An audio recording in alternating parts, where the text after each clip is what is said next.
Aditya. So ಈಗ ನಮಗೆ ಸಿಗ್ತಿರುವಂಥ ಮಾಹಿತಿಯ ಪ್ರಕಾರ ಹೆಚ್ಚುವರಿಯಾಗಿ 9 ಪೊಲೀಸ್ ಅಧಿಕಾರಿಗಳನ್ನು ನೇಮಕ ಮಾಡಿದ್ದಾರೆ ಅಂತ. ಸೊ ಒಂದು ಪ್ರಶ್ನೆ, ಈಗ ಆಲ್ರೆಡಿ 20 ಜನ ಇದ್ದರು, ಮತ್ತೆ ಜಾಸ್ತಿ ಮಾಡ್ತಾ ಇದ್ದಾರೆ ಸಂಖ್ಯೆನ ಅಂತ ಅಂದರೆ ಹೋಗ್ತಾ ಹೋಗ್ತಾ ಪ್ರಕರಣ ಮತ್ತಷ್ಟು ಕಷ್ಟಕರವಾಗತ್ತೆ, ಸವಾಲುಗಳಿಗೆ ಎದುರಾಗತ್ತೆ, ಮ್ಯಾನ್ ಪವರ್ ಬೇಕಾಗತ್ತೆ ಅನ್ನುವಂಥ ಕಾರಣಕ್ಕಾಗಿಯೋ ಅಥವಾ ಈಗ ನಿಧಾನಗತಿಯಲ್ಲಿ ನಡೀತಾ ಇದೆ ತನಿಖೆ ಅನ್ನೋದು ಅದಕ್ಕೆ ಮತ್ತಷ್ಟು ವೇಗ ಬರಬೇಕು ಅನ್ನುವಂಥ ಕಾರಣಕ್ಕಾಗಿಯೋ ಸಡನ್ ಆಗಿ ಈ ಡಿಸಿಷನ್ಸ್ ಯಾಕೆ ಅಂತ ಆದಿತ್ಯ?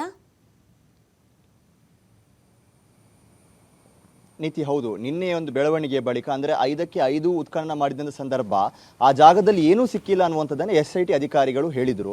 ಆದರೆ ಈ ಬಳಿಕ ಒಂದು ಹೈ ವೋಲ್ಟೇಜ್ ಮೀಟಿಂಗ್ ಬೆಳ್ತಂಗಡಿ ಒಂದು SIT ಕಚೇರಿಯಲ್ಲಿ ನಡೆದಿತ್ತು. DGP ಪ್ರಣವ್ ಮೊಹಂತಿ ಮತ್ತು DIG ಅನುಚೇತ್ ಏನಿದ್ದಾರೆ ಇವರಿಬ್ಬರು ಸೇರಿದಂತೆ SP ದಯಾಮ ಜಿತೇಂದ್ರ ಕುಮಾರ್ ದಯಾಮ ಕೂತ್ಕೊಂಡು ಒಂದು ಬಹಳ ಕೂಲಂಕುಷವಾಗಿರುವಂಥ ಒಂದು ಸಭೆಯನ್ನು ಮಾಡಿದ್ದಾರೆ. ಬಹಳ ಗಂಭೀರ ವಿಚಾರಗಳ ಬಗ್ಗೆ ಚರ್ಚೆ ಮಾಡಿದ್ದಾರೆ. 2-3 ದಿನಗಳಲ್ಲಿ ಆದಂಥ ಎಲ್ಲ ಬೆಳವಣಿಗೆಗಳ ಬಗ್ಗೆ ಒಂದು ವಿಶ್ಲೇಷಣೆಗಳನ್ನು ನೀಡುವಂಥ ರೀತಿಯಲ್ಲೂ ಕೂಡ ಆ ಸಭೆ ನಡೆದಿತ್ತು. ನಿನ್ನೆ ಸಂಜೆ ಸುಮಾರು 7 ಗಂಟೆಯಿಂದ ರಾತ್ರಿ 9 ಗಂಟೆವರೆಗೂ ಕೂಡ ಈ ಸಭೆ ಬೆಳ್ತಂಗಡಿ SIT ಕಚೇರಿಯಲ್ಲಿ ನಡೆದಿದೆ. ಈ ಸಭೆಯ ಬಗ್ಗೆ ಕೂಡ ಸಾಕಷ್ಟು ಕುತೂಹಲಗಳು ಇರುವಂಥದ್ದು. ಇದರೊಂದಿಗೆ ಈಗ ಈ ಸಭೆಯ ಬೆನ್ನಲ್ಲೇ ಇದೀಗ 9 ಜನ ಅಧಿಕಾರಿಗಳನ್ನ ಪೊಲೀಸರನ್ನ ಹೆಚ್ಚುವರಿಯಾಗಿ ಪ್ರಕರಣಕ್ಕೆ ಸೇರಿಸಿಕೊಂಡಿದ್ದಾರೆ.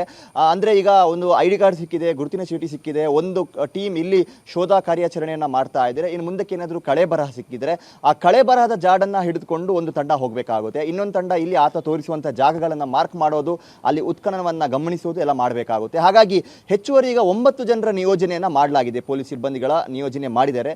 ಅದು ದಕ್ಷಿಣ ಕನ್ನಡ ಜಿಲ್ಲೆಯವರು ಕೆಲವೊಂದಿಷ್ಟು ಜನ ಇದ್ದಾರೆ ಅದರಲ್ಲಿ. ಸೊ ಇವತ್ತು ಕೂಡ ಆ ತಂಡ ಸೇರ್ಕೊಳ್ಳುವಂಥ ಸಾಧ್ಯತೆ ಇದೆ. ಇನ್ನೇನು ಕೆಲವೇ ಕ್ಷಣಗಳ ಅನಾಮಧೇಯ ವ್ಯಕ್ತಿಯ ಆಗಮನ ಇಲ್ಲಿಗಾಗುತ್ತೆ. ನೀವೇನು ಕಾಡು ನೋಡ್ತಾ ಇದ್ದೀರೋ, ಏನು ನದಿಯ ಬದಿಯ ಕಾಡು ನೋಡ್ತಾ ಇದ್ದೀರೋ, ಈ ಕಾಡಿನಲ್ಲೇ ಬಹುತೇಕ ಇವತ್ತು ಉತ್ಖನನದ ಕಾರ್ಯ ನಡೆಯುತ್ತೆ.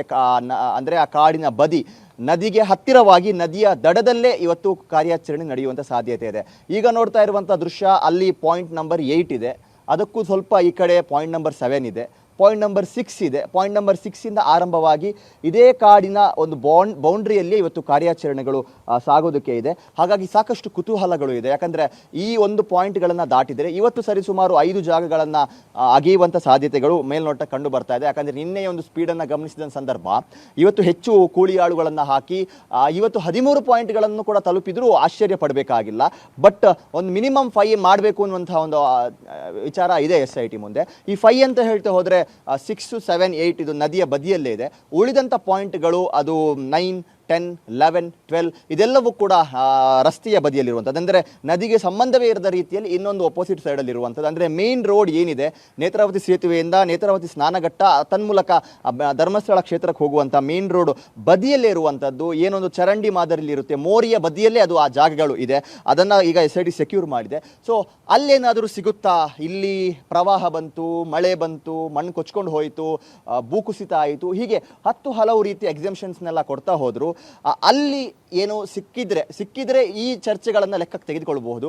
ಅಕಸ್ಮಾತ್ ಸಿಗದೆ ಹೋದರೆ ಏನಾಯಿತು ಅನ್ನುವಂಥದ್ದೇ ಒಂದು ದೊಡ್ಡ ಕುತೂಹಲ, ಅನುಮಾನಕ್ಕೆ ಅದು ಕಾರಣವಾಗುತ್ತೆ. ಹಾಗಾಗಿ ಭೀಮನಿಗೆ ಇವತ್ತು ದೊಡ್ಡ ಅಗ್ನಿ ಪರೀಕ್ಷೆ, ನಿನ್ನೆಯ ಎಲ್ಲ ಪರೀಕ್ಷೆಯನ್ನು ಭೀಮ ಫೇಲ್ ಆಗಿದ್ದಾನೆ ಅನ್ನುವಂಥ ರೀತಿಯಲ್ಲಿ SIT ಅಧಿಕಾರಿಗಳು ಮಾಹಿತಿ ನೀಡಿದ್ರು.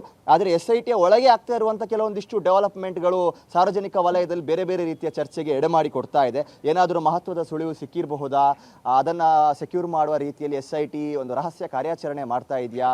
ಬೆಳ್ತಂಗಡಿಯ ಆ ಸಂದರ್ಭದ ಪೊಲೀಸರಿಗೆ ನೋಟಿಸ್ ನೀಡಿದ್ದು, ಕೆಲವೊಂದಿಷ್ಟು ಮಾಹಿತಿಯನ್ನು ಕಲೆ ಹಾಕೋದಕ್ಕೆ ತುರ್ತಾಗಿ ಆದೇಶ ನೀಡಿದ್ದು, ಮತ್ತು ಅಲ್ಲಿ ಸಿಕ್ಕಂತಹ ಗುರುತಿನ ಚೀಟಿ, ಅದರ ಹಿನ್ನೆಲೆ, ಅದರ ಮೂಲ ಏನು, ಆತ ತೋರಿಸಿದಂಥ ಜಾಗದಲ್ಲಿ ಅದು ಸಿಕ್ಕಿದ್ದು ಯಾಕೆ, ಹೀಗೆ 10 ಹಲವು ಪ್ರಶ್ನೆಗಳು ಸಾರ್ವಜನಿಕ ವಲಯದಲ್ಲಿದೆ. ಮತ್ತು ತನಿಖೆಯ ವೇಗಗತಿಯನ್ನು ಕೂಡ ನಾವು ಗಮನಿಸ್ತಾ ಇದ್ದೀವಿ. ಮೊನ್ನೆ ಬಹಳ ಒಂದು ದಿನ ಒಂದು ಸಮಾಧಿಗೋಸ್ಕರ ಮೀಸಲಿಟ್ಟಿದ್ರು. ಅಂದರೆ 3 ಅಡಿವರೆಗೂ ಮ್ಯಾನ್ ಪವರ್ ಯೂಸ್ ಮಾಡಿದರೆ ಉಳಿದ ಏನು ಡೆಪ್ತ್ ಹೋಗಿದ್ರು ಅದು JCB ಮೂಲಕ ಆಗಿತ್ತು. ಆದರೆ ಒಂದು ದಿನ ಹಿಡಿದಿತ್ತು. ಆದರೆ ನಿನ್ನೆ ಒಂದೇ ದಿನದಲ್ಲಿ 4 ಕಡೆಗಳಲ್ಲಿ ಉತ್ಖನನ ನಡೆದಿದೆ. ಅಂದರೆ ಒಂದು ಜಾಗಕ್ಕೆ 6 ಫೀಟ್ ಅಂತ ಹಿಡ್ಕೊಂಡ್ರು ಕೂಡ 4 ಜಾಗದಲ್ಲಿ ನಿನ್ನೆ ಉತ್ಖನನ ಅನ್ನುವಂಥದ್ದು ನಿಯರ್ಲಿ 24 ಫೀಟ್ವರೆಗೂ ಕೂಡ ನಿನ್ನೆ ಅವರು ಗುಂಡಿ ಅಗ್ದಿದ್ದಾರೆ ಟೋಟಲ್ ಆಗಿ. ಸೊ ಬಹಳ ಬೇಗ ಕಾರ್ಯಾಚರಣೆ ಆಗಿದೆ. ನಿಜಕ್ಕೂ ಕೂಡ 6 ಫೀಟ್ ಒಳಗೆ ಹತ್ರ ಹೋಗಿದೆಯಾ ಅದು ಅದಕ್ಕೆ ಮುಂಚೆನೇ ಅದನ್ನು ಸ್ಟಾಪ್ ಮಾಡಿದ್ದಾರಾ? ಸದ್ಯ ಇದು ಕೂಡ ಸಾರ್ವಜನಿಕ ವಲಯದಲ್ಲಿರುವಂಥ ಒಂದು ಚರ್ಚೆ. ಬೇರೆ ಬೇರೆ ಆಯಾಮಗಳಲ್ಲಿ ನಿನ್ನೆ ಒಂದು ಬೆಳವಣಿಗೆ ಬಳಿಕ, ಯಾಕಂದರೆ ಸಾಕಷ್ಟು ಕುತೂಹಲ ಆಯಿತು, ಸಾಕಷ್ಟು ಜನ ನಿರೀಕ್ಷೆಯನ್ನು ಇಟ್ಕೊಂಡಿದ್ರು ಈ ಬುರುಡೆ ರಹಸ್ಯ ತೆರೆದುಕೊಳ್ಳುತ್ತಾ ಅಂತ. ಆದರೆ ಎಲ್ಲ ಕಡೆಗಳಲ್ಲೂ ಕೂಡ ನಿರಾಶಾದಾಯಕವಾಗಿರುವಂಥ ಬೆಳವಣಿಗೆ ಇದೆ. ಅದರ ಒಳಗೆ ಏನಾದರೂ ಬೇರೆ ರಹಸ್ಯಗಳು ಇದೆಯಾ? ಅದು SIT ಟೀಮ್ ಅದರ ಬಗ್ಗೆ ಸ್ಪಷ್ಟನೆಯನ್ನು ನೀಡಬೇಕಾಗಿದೆ. ಅದಕ್ಕಿನ್ನೂ ಸಮಯ ಹೋಗ್ಬೋದು. ಆದರೆ ಆದರೆ ಈವರೆಗಿನ ಕಾರ್ಯಾಚರಣೆ ಯಾವುದು ಕೂಡ ಸಾರ್ವಜನಿಕರಿಗಾಗಲಿ ಅಥವಾ ನಮಗೆ ಕಾಣುವಂಥ ರೀತಿಯಲ್ಲೂ ಕೂಡ ಇರಲಿಲ್ಲ. ನಮಗೆ ಕಾಡಿಗೆ ನಿಷೇಧವನ್ನು ಹೇರಿದ್ರು ಮತ್ತು ಇಲ್ಲಿ ಅವರು ಓಡಾಡ್ಕೊಂಡು ಹೋಗುವಂಥದ್ದು ಮಾತ್ರ ಕಾಣ್ತೇವೆ ವಿನಃ ಎಕ್ಸಾಕ್ಟ್ ಆಗಿ ಏನು ಮಾಡ್ತಾ ಇದ್ದಾರೆ ಅನ್ನುವಂಥದ್ದು ಗೊತ್ತಾಗ್ತಾ ಇರಲಿಲ್ಲ. ಆದರೆ ಇವತ್ತು ಪಾಯಿಂಟ್ ನಂಬರ್ 6ರ ಬಳಿಕ ಕಾರ್ಯಾಚರಣೆ ಬಹುತೇಕ ಸಾರ್ವಜನಿಕರಿಗೂ ಕೂಡ ಕಾಣುವಂಥ ಸಾಧ್ಯತೆ ಇದೆ. ಹಾಗಾಗಿ ಹೆಚ್ಚಿನ ಸಂಖ್ಯೆಯಲ್ಲಿ ಇಲ್ಲಿ ಟ್ರಾಫಿಕ್ ಜಾಮ್ ಆಗದಿರುವಂಥ ರೀತಿಯಲ್ಲೂ ಕೂಡ ಅಲ್ಲಿ ಪೊಲೀಸ್ ಸಿಬ್ಬಂದಿಗಳನ್ನ ಈಗ ನಿಯೋಜನೆ ಮಾಡ್ತಾ ಇದ್ದಾರೆ. ಸೊ ಇದರೊಂದಿಗೆ ಈಗ ಇನ್ನೊಂದು ಡೆವಲಪ್ಮೆಂಟ್ ನಡೆದಿರುವಂಥದ್ದು ನೀತಿ ಹೆಚ್ಚುವರಿ ಪೊಲೀಸರನ್ನ ಆ್ಯಡ್ ಮಾಡಿದ್ದಾರೆ. ಈ ಟೀಮ್ಗೆ ಹೆಚ್ಚುವರಿ ಪೊಲೀಸರನ್ನ ಆ್ಯಡ್ ಮಾಡಿರುವಂಥದ್ದು ಸಾಕಷ್ಟು ಕುತೂಹಲಗಳನ್ನು ಕ್ರಿಯೇಟ್ ಮಾಡಿದೆ. ಯಾಕಂದರೆ ಈ ಹಿಂದೆ ಕೆಳ ಹಂತದ 20 ಅಧಿಕಾರಿಗಳ ತಂಡವನ್ನು ನೇಮಕ ಮಾಡಲಾಗಿತ್ತು. ಅದರಲ್ಲಿ ದಕ್ಷಿಣ ಕನ್ನಡ ಜಿಲ್ಲೆಯ ಪೊಲೀಸರನ್ನು ಹೊರತಾಗಿರಿಸಲಾಗಿತ್ತು. ಕೇವಲ 3 ಮಾತ್ರ ಇದ್ದರು. ಉಳಿದಂತೆ ಬೇರೆ ಉತ್ತರ ಕನ್ನಡ, ಉಡುಪಿ ಭಾಗದವರು ಇದ್ದರು. ಆದರೆ ಈಗ ಹೆಚ್ಚುವರಿ 9 ಮಂದಿ ಪೊಲೀಸರನ್ನ ಆ್ಯಡ್ ಮಾಡಿದ್ದಾರೆ. ಉಪ್ಪಿನಂಗಡಿ ಪೊಲೀಸ್ ಠಾಣೆಯ ASI ಲಾರೆನ್ಸ್, ಸೆನ್ ಪೊಲೀಸ್ ಠಾಣೆಯ HC ಪುನೀತ್, ಉಪ್ಪಿನಂಗಡಿ ಪೊಲೀಸ್ ಠಾಣೆಯ HC ಮನೋಹರ್, ವಿಟ್ಲ ಪೊಲೀಸ್ ಠಾಣೆಯ PC ಮನೋಜ್ ಮತ್ತು ಪುಂಜಾಲಕಟ್ಟೆ ಪೊಲೀಸ್ ಠಾಣೆಯ PC Sandeep, Udupi CSP police ಠಾಣೆಯ PC ಲೋಕೇಶ್, ಹೊನ್ನಾವರ ಪೊಲೀಸ್ ಠಾಣೆಯ HC ಸತೀಶ್ ನಾಯಕ್ ಮತ್ತು ಮಂಗಳೂರು FMS ದಳದ HC ಜಯರಾಮೇಗೌಡ ಮತ್ತು HC ಬಾಲಕೃಷ್ಣಗೌಡ ನೇಮಕ ಆಗಿದೆ. ಸೊ ರಾತ್ರಿ ಒಂದು ಡೆವಲಪ್ಮೆಂಟ್ ಇದು, ರಾತ್ರಿ ನಡೆದಂಥ ಸಭೆಯ ಬಳಿಕ ಆಗಿರುವಂಥ ಡೆವಲಪ್ಮೆಂಟ್. ಹಾಗಾಗಿ ಇನ್ನು ಕೆಲವೇ ಕ್ಷಣಗಳಲ್ಲಿ ಅಂದರೆ ಅವರೀಗ ಬೆಳ್ತಂಗಡಿಯಿಂದ ಹೊರಟಿದ್ದಾರೆ, ಇನ್ನೇನು 5-6 ನಿಮಿಷಗಳಲ್ಲಿ ಅವರು ಇಲ್ಲಿಗೆ ತಲುಪ್ತಾರೆ. ಆ ಬ್ರಿಡ್ಜು ಏನಿದೆ ಆ ಬ್ರಿಡ್ಜಿನಿಂದಲೇ ಅವರನ್ನು ಅಲ್ಲಿ ಕೆಳಗಡೆ ಇಳಿಸ್ಕೊಂಡು ಆ ಕಾಡಿನ ದಾರಿಯ ಮೂಲಕವೇ, ಈ ನದಿಯ ಬದಿಯ ದಾರಿಯ ಮೂಲಕವೇ ಇಲ್ಲಿ ಕಾಡಿನ ಒಳಗಡೆ ಕರ್ಕೊಂಡು ಹೋಗ್ತಾರೆ.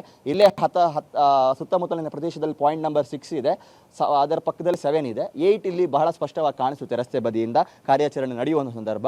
ಹಾಗಾಗಿ ಇನ್ನು 1 ಗಂಟೆಯ ಒಳಗೆ ಪಾಯಿಂಟ್ ನಂಬರ್ 6ರಲ್ಲಿ ಕಳೆ ಬರಹ ಇದೆಯಾ ಇಲ್ವಾ, ಅಲ್ಲೂ ಭೀಮಾ ಪಾಸ್ ಆಗ್ತಾನಾ ಫೇಲ್ ಆಗ್ತಾನಾ, ಎಲ್ಲದಕ್ಕೂ ಕೂಡ ಉತ್ತರ ಸಿಗ್ಲಿಕ್ಕಿರುವಂಥದ್ದು. ಪಾಯಿಂಟ್ ನಂಬರ್ 9ರ ನಂತರ ಸಾರ್ವಜನಿಕರು ಕೂಡ ಬಹಳ ನಿರೀಕ್ಷೆಯನ್ನು ಇಟ್ಕೊಂಡಿದ್ದಾರೆ. ಆ ನಿರೀಕ್ಷೆ ಸತ್ಯವಾಗುತ್ತಾ ಸುಳ್ಳಾಗುತ್ತಾ, ಇವತ್ತು ಆಗದಂಥ ಗುಂಡಿಗಳು ಖಾಲಿಯಾಗಿ ಇರುತ್ತಾ ಅಥವಾ ಏನಾದರೂ ಮಹತ್ವದ ಸುಳಿವು ಅದರಲ್ಲಿ ಸಿಗುತ್ತಾ, ಈ ಎಲ್ಲವೂ ಕೂಡ ಸದ್ಯ ಕುತೂಹಲಕ್ಕೆ ಕಾರಣವಾಗಿದೆ. ಇನ್ನೇನು ಕೆಲವೇ ಕ್ಷಣಗಳಲ್ಲಿ ದೂರುದಾರ ಸಾಕ್ಷಿದಾರ ಆ ವ್ಯಕ್ತಿ ಪೊಲೀಸ್ ಬಿಗಿ ಭದ್ರತೆಯೊಂದಿಗೆ ಧರ್ಮಸ್ಥಳ ಗ್ರಾಮಕ್ಕೆ ಆಗಮಿಸಲಿಕ್ಕಿದ್ದಾನೆ. ಇವತ್ತಿನ ಒಂದು ಕಾರ್ಯಾಚರಣೆಯ ಬಗ್ಗೆ ಸಾಕಷ್ಟು ನಿರೀಕ್ಷೆಗಳು ಕೂಡ ಇದೆ. ನೀತಿ, ಥ್ಯಾಂಕ್ ಯು ಆದಿತ್ಯ ತಮ್ಮ ಡೀಟೇಲ್ಸ್ಗಾಗಿ.